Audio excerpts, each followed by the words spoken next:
when we cleanse the woman's reproductive organ, and we have not cleansed her mate,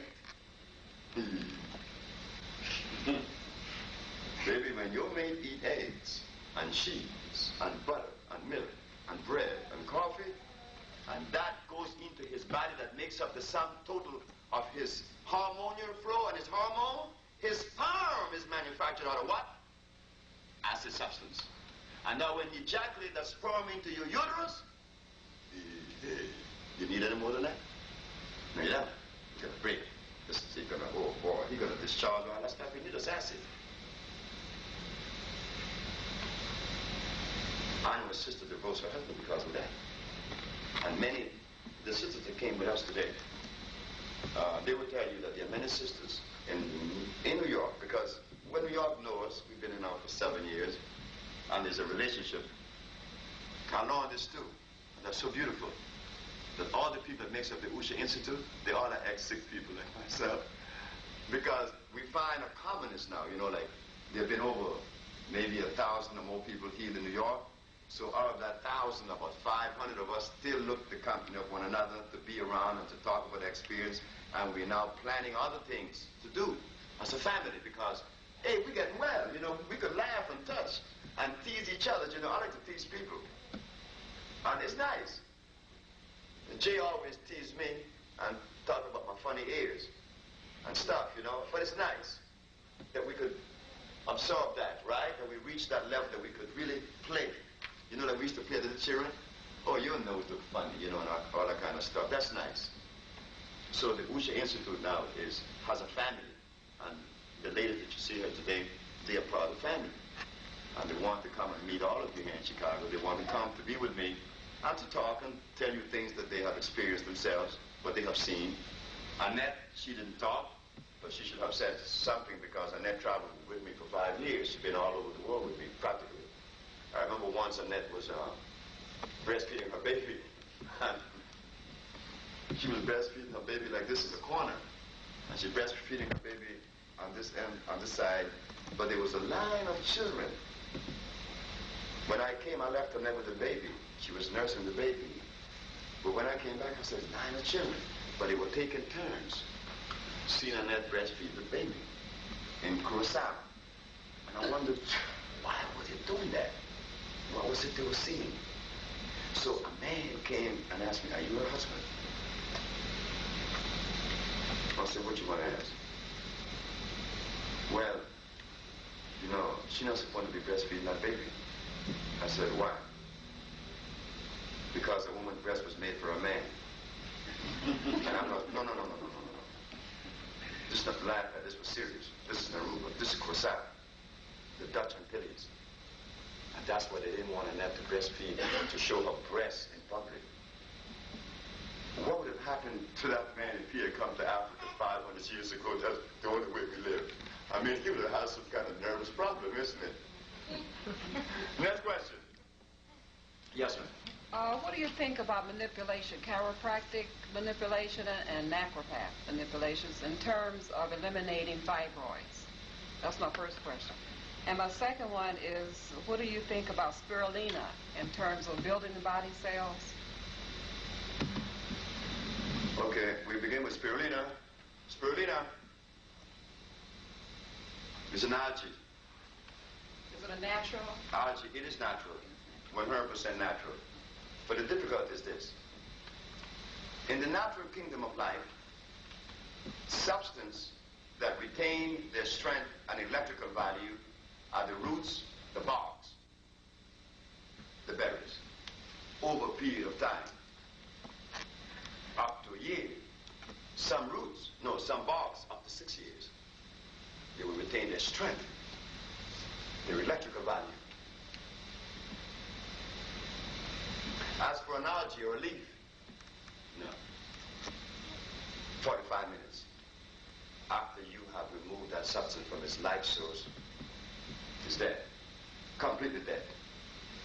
But the difference is that if you were to sit by a spirulina lake, that you could eat the spirulina after you harvest it, you would get healthier, you would be healthier and get more energy than any root or bark or berry. But you have to use it before 45 minutes. I took some people to the jungles of Central America, and I had them eating plants, you know, like this is the plant. This is the plant. I said, don't remove the plant from the source of its life. Just remove the leaf and eat the stem, because the stem is delicious and succulent. And they ate it all the way down. But as they was eating, wasn't that plant still continuing to get light from its source? Sure. So I unrooted some and held it for about half an hour. I said, eat it now. And I did not feel the toes buzzing and the energy that they felt while eating the one that was still growing. So spirulina. It's no good. But good if you're eating it at the source of life. This was not told. And then they even bastardized that by adding barley to it. They call it green magma. And barley is starch, so they have adulterated spirulina. But pure spirulina, no good after 45 minutes. Now, the other one is manipulations. In terms of eliminating fibroids from the body. Fibroid tumors are holding on to your body, caused by mucus that is adhered to your walls and membranes. I would like for someone to scientifically show me how manipulation, you're going to go in there and release this, just take this away from the walls. I have to see it. You know? You see, I'm the individual that see. You don't tell me things. You show me. Okay? Like George Washington, Benjamin Franklin. Benjamin Franklin told us that he created electricity, invented electricity by a kite and a key.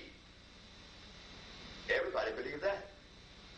That he just happened to be in the right place at the right time, and a lightning came and hit his key. Fine, Franklin, the lightning hit your key. Now you show me, mathematically and scientifically, how we're going to make this transfer. This scientific equation, this transfer from potential, asking about the spirulina, at least you asked. Well, I'm taking it, so. And it gives me energy. I bought spirulina. Momentarily. If you drink water, you get energy. You said momentarily. Let me tell you something. The best it would do is stimulate you, but it doesn't nourish you because it's dead. I used to take spirulina. I used to take ginseng. You know, I used to buy vitamin C and E, and I don't buy anything. Because I remained sick. And I didn't have the energy that I know I needed. Until I decided to go to the plants. The roots, the bark, the leaf. Not the leaf as much as the berries and the flower. Not the leaf, because the chemistry is different. These things are not shown to us. Now, about the manipulation. There are certain instances in which you could manipulate someone and put, you know, like a bone out of socket, you know, or a shoulder back into its place, but removing fibroids. With the proper diet. Well, hold it. With the proper diet, you remove every This disease. comes from a naturopath. The proper diet, you remove every disease. See, manipulation, chiropractic, and acupuncture, all these things came to us, but we didn't have any way to question it. We don't. We didn't. Acupuncture. What is acupuncture, I asked? Oh, it is the intercepting of the nerve endings. I said, fine, why does your nerve endings want to be intercepted? They want to be the transmitter of energy from A to B. Why do you want to intercept? Well, we want the intercept to go into the body that the person was not feeling pain, and look, that's viciousness. Open the human body. That's adulteration. It was not made to be open. It would have a zip on it, right? Okay. So we don't do that. No, I disagree. There will be no manipulation to remove no fibroids. The only way it could be removed is that something go into the bloodstream. Say, just the wall, and just the fibroid hanging onto the walls. When you give someone a substance